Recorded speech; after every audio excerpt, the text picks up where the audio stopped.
बिस्मिल्लाहिर्रहमानिर्रहीम। लाखों करोड़ों दुरूदो सलाम मोहम्मद मुस्तफ़ा सल्लल्लाहु अलैहि वसल्लम और आले मोहम्मद पर। मैं हूं उमर दराज गोंदल। आपने ये सुन रखा होगा कि चोर बचाए शोर। अब होता यह है कि कभी कभार कुछ चीजें ऐसी हो जाती हैं जिसको कवर करना भी जरूरी होता है। रात को कोई 12 बजे के बाद अगर हुकूमत प्रेस कॉन्फ्रेंस करे तो वो बहुत गैर मामूली बात होती है। चले अगर इसाक डार करें तो समझ आती है कि कौम के ऊपर कोई नया तमाशा लगाना होता है, कोई महंगाई, कोई जेब काटने वाली बात। लेकिन अगर इंटीरियर मिनिस्टर या इंफॉर्मेशन मिनिस्टर करें तो फिर समझ आती है। और हैरान कुन तौर पे रात को इंफॉर्मेशन मिनिस्टर ने प्रेस कॉन्फ्रेंस नहीं की, उन्होंने ट्वीट किया। और ट्वीट यह किया कि राना सनाउल्लाह जो है वो 12:10 के ऊपर प्रेस कॉन्फ्रेंस करेंगे और अहम इंकशाफ करेंगे और पीटीवी लाइव नशर करेगा। और उन्होंने खुद इसमें लिखा ब्रेकिंग न्यूज। अच्छा कि ऐसी ब्रेकिंग न्यूज थी जो इससे पहले मैं मजीद उसके ऊपर जाता हूं, लेकिन मैं जरा बाकी डिटेल्स आपको बताना चाहता हूं। अब उसके बाद राना सनाउल्लाह आए और उनकी जो प्रेस कॉन्फ्रेंस थी वो लाइव दिखाई गई। कोई 12:15 बजे उन्होंने प्रेस कॉन्फ्रेंस शुरू की और उनके मुताबिक इंटेलिजेंस एजेंसीज ने गुफ्तगू इंटरसेप्ट की है। और जो गुफ्तगू सामने आई है उसमें दो किस्म के जो प्लानिंग की गई है जी, किसी घर में पुलिस की जानिब से तशद्दुद और फिर कोई और ड्रामा रचाया जाए, फिर वाकई को इंटरनेशनल मीडिया के अंदर जो है वो उछाला जाए। अब इस चीज को खवातीन के साथ जोड़ा गया और वो खवातीन कुछ जो जेलों के अंदर है। पहली बात है कि इससे पहले ऑडियोज मार्केट में आती रही हैं और हुकूमत उनके ऊपर प्रेस कॉन्फ्रेंसेस करती रही है। ये पहली प्रेस कॉन्फ्रेंस थी जो हुकूमत ऑडियो की बुनियाद के ऊपर कर रही थी और ऑडियो किसी को नहीं सुनाई। एक बात। दूसरी बात, अगर वो खवातीन जेलों के अंदर हैं तो ये प्लानिंग बाहर कैसे हो गई? दूसरी बात। तीसरी बात, वो फरमा रहे थे कि हमने उन कैरेक्टर्स को वॉच किया है जो उसके साथ रेलिवेंट थे। आपने किसी एक शख्स की गिरफ्तारी की है अभी तक और उसका मंजरे आम पे लाए हैं? अगर आपने गुफ्तगू या कॉल ट्रेस की है तो ये लोग बहुत जरा सवालात उठा रहे हैं कि रात को आपको 12:30 बजे या 12:15 बजे ये हंगामी प्रेस कॉन्फ्रेंस करने की जरूरत क्यों पेश आ गई? क्या कोई ऐसा जुर्म सरजद हो गया है जिसको कवर किया जा रहा है, या फिर वाकईतन जो गवर्नमेंट बात कर रही है वो जेन्युइन है? इसके अंदर जो सबसे इंटरेस्टिंग बात है, मरियम नवाज की ट्वीट के फौरन बाद नासिर भट्ट इनकी पार्टी का है, उसने ये बता दिया कि जनाब वो ये फलां फलां तमाशा होगा। उसने कहा जी बावसूख जराए से ये खबर मालूम हुई है कि पाकिस्तान तहरीक इंसाफ दुनिया की तवज्जो 9 मई की दहशतगर्दी से हटाने के लिए जेल के अंदर अपने ही सहूलतकारों के जरिए कुछ बड़ा करवाने की तैयारी कर रही है ताकि किसी कारकुन या पार्टी रहनुमा को जानी नुकसान पहुंचाकर एक मरतबा फिर रियासत पर इल्जाम लगाया जाए और किसी की लाश पर सियासत की जाए। और इसकी मंजूरी कहीं और से नहीं बल्कि चेयरमैन इमरान खान ने खुद दी है। तभी आज खान साहब कह रहे थे कि हम सरप्राइज देने वाले हैं। क्या वो इसी सरप्राइज की बात तो नहीं कर रहे थे? ये सिर्फ नासिर भट्ट नहीं है, कुछ और जो आजकल वो व्हाट्सएप सहाफ़ी हैं या रिमोट कंट्रोल सहाफ़ी हैं, उन सब की तरफ से भी ये बातें कमोवेश इसी टाइम के अंदर ट्वीट की गई। अब सवाल ये पैदा होता है कि अगर आपके पास ये ऑडियो थी, आपने सबूत क्यों नहीं पेश किए? अब आप कहेंगे नहीं जी हुकूमत बड़ी अखलाकी, और अगर जो घर की खवातीन जो पता नहीं किस किस्म के जिनसी मामलात के ऊपर टॉक्स के ऊपर प्रेस कॉन्फ्रेंस करते हैं, वो इतने बड़े सबूत के ऊपर वो कैसे हो सकते हैं? तो ये तवक्को नहीं थी। अब हुकूमत जितनी डिफेंसिव, और रात को अगर कोई इतनी बात थी तो आपने सर ट्वीट बाद में किया, आप ट्वीट कर सकते थे।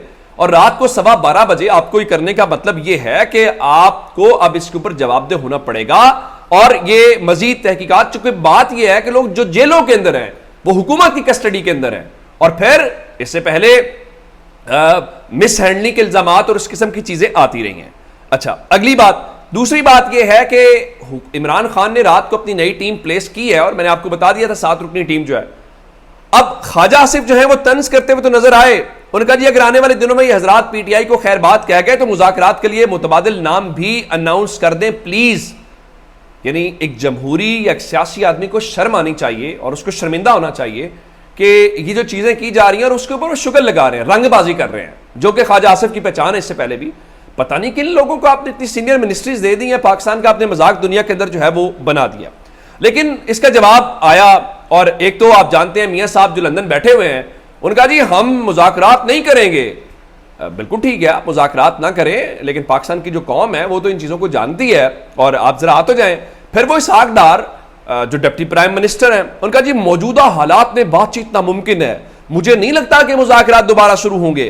फिर राना सनाउल्लाह एक जलसे से कहीं खिताब करूंगा, कल तक इनकार करने वाला आज मुज़ाकरात की बातें कर रहा है।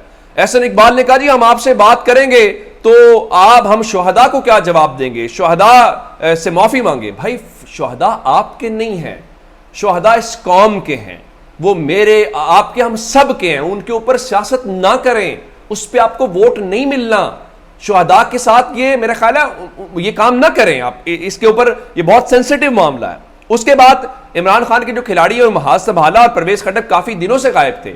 यहां तो खबरें चलाई गई जी वो इमरान खान ने चूंकि ताजियत के लिए नहीं गए उनकी अहलिया की वफात के ऊपर, तो परवेज खट्टक बड़े नाराज है इमरान खान से।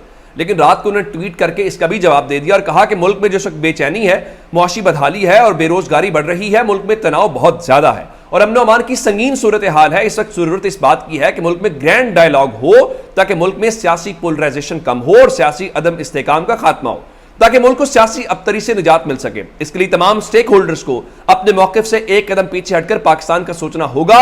हम चाहते हैं मुल्क में सियासी इस्तेकाम आए, इसलिए पीटीआई ने मुज़ाकराती कमेटी तश्कील दे दी है। उसके अलावा असद कैसर साहब ने कहा कि पाकिस्तान तहरीक इंसाफ जो है वो तमाम स्टेक होल्डर्स, तमाम का मतलब क्या है, तमाम का मतलब वाज़ेह है कि वो इस्टेब्लिशमेंट की भी बात कर रहे हैं।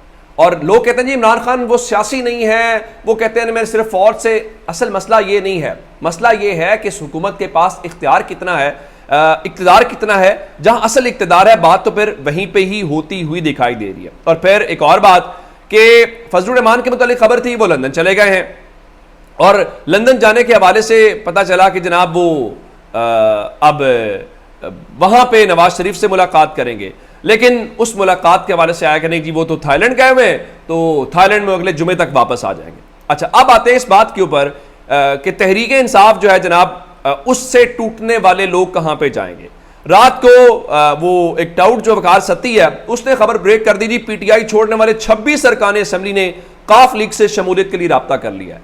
आप पंजाब के अंदर काफ लीग के सदर का नाम पूछे ना तो आप लोगों को यह भी नहीं पता होगा। और इस किस्म की चीजें की जा रही हैं। अभी तक जो लोग छोड़ के जा रहे हैं वो कह रहे हैं हमारा सियासत से कोई ताल्लुक नहीं है। फिर कल खबर चलवाई गई कि जनाब अली हुआ यह है कि फवाद चौधरी और फिरदौस आशिक अवान ने जहांगीर खान तरीन से राब्ते कर लिए हैं और अब देखें वो पार्टी बनाने जा रहे हैं। उसके बाद फवाद चौधरी ने 7:05 पर ट्विटर पर लिख दिया, उनका जी मैं पहले ही कह चुका हूं सियासत से ब्रेक ले रहा हूं, फिलहाल सियासत का कोई इरादा नहीं है। लेकिन जियो न्यूज जो है वो इस बात के ऊपर जिद में था कि जहांगीर तरीन के फवाद, फिरदौस और दीगर से राब्ते, कई रहनुमा ग्रुप के अंदर शमूलियत, उनके मुताबिक जनाब वो इतने रहनुमाओं से 100 से ज्यादा लोग हैं, उनसे बातचीत हो गई है, सेक्रेटरिएट का काम मुकम्मल है, पेपर वर्क मुकम्मल है, आने वाले चंद दिनों के अंदर जो है चीजें तय हो जाएंगी, मंशूर का ऐलान हो जाएगा 1-2 दिन के अंदर। जहांगीर खान तरीन इमरान खान का मुतबादिल तो नहीं हो सकता, ना उसकी वो स्टैंडिंग है, ना उसकी पॉलिटिकल, वो तो अपने हल्के की सीट नहीं निकाल सकता। अगर वो अपने हल्के की सीट नहीं निकाल सकता तो उसने इमरान खान की रिप्लेसमेंट करनी है, मुमकिन नहीं है। अलीम खान, जहांगीर खान तरीन जो है उनके जाने से इमरान खान को कितना नुकसान हुआ, 17 जुलाई के इलेक्शन निकाल के देख लीजिए। हाँ ठीक है, तहरीक इंसाफ के ऊपर क्राइसिस जरूर है, इस बात से इनकार किसी को भी नहीं है और तहरीक इंसाफ इमरान खान खुद मान रहे हैं और कह रहे हैं जी इस क्राइसिस में से निकलेंगे। लेकिन अगर तरीन और जहांगीर खान, अलीम ने और जहांगीर तरीन ने तहरीक इंसाफ इमरान खान को रिप्लेसमेंट करनी है ना, तो फिर यूं करें उनको नूली में शामिल कर लें, आप अपनी टीम में शामिल कर लें, उसमें शामिल करके मुकाबले के ऊपर आ जाए। अगर आप तमाम जमातें और जहांगीर तरीन अलीम खान मिलकर कुछ नहीं कर सके तो आप जहांगीर तरीन और अलीम खान अकेले कैसे कर सकते हैं? ये कार्ड नहीं चलने वाला। इमरान खान का मुतबादिल पाकिस्तान में इमरान खान ही है, उसके अलावा फिलहाल आपके पास कोई मुतबादिल नहीं है। अब जरा एक खबर और है और वो खबर जो है आज मरीम नवाज, आप जानते हैं कि यौम तकबीर है, आज पाकिस्तान के लिए बड़े फख्र का दिन है। हर वो शख्स जो आज पाकिस्तान को इस मकाम के ऊपर एटमी कुव्वत बनाने में शामिल रहा, बतौर पाकिस्तानी उसका शुक्रिया भी और उसको सलाम भी कि आज हम दुनिया में फ़ख्र के साथ सर उठा सकते हैं और हम एक आज़ाद कौम है, खुद मुख्तार कौम है। लेकिन आज मरीम नवाज साहिबा ने चूँकि इस दिन की मुनासबत से क्या किया है कि उन्होंने लाहौर के लिबर्टी चौक के अंदर एक यौम तशक्कुर या रैली रखी है। तो मेरा ख्याल ये है कि हमने लिबर्टी चौक से बहुत कवरेज की है, हमने तहरीक इंसाफ के बहुत सारे देखे हैं। आज लाहौर का पता चल जाएगा कि मरियम बीबी जो है वो क्राउड पुलर हैं, तो कितनी बड़ी रैली वहाँ पे होती है। हालांकि है भी यौम तकबीर के नाम के ऊपर, तो चूंकि आजकल उनका ख्याल यह है कि हमारा बयानिया ये है कि शुहदा और ये चीज़ें जो है इसके ऊपर करके करेंगे। तो आज लाहौर का लिबर्टी चौक जो है उससे आपको अंदाज़ा हो जाएगा कि इमरान खान को खेल से निकाल के भी आप खेल में इन नहीं हो सकते। आप पंजाब और पाकिस्तान के अवाम की नब्ज़ के ऊपर हाथ रखें और उनका मूड देखें। अपना बहुत सा ख्याल रखिएगा। खुदा हाफिज़।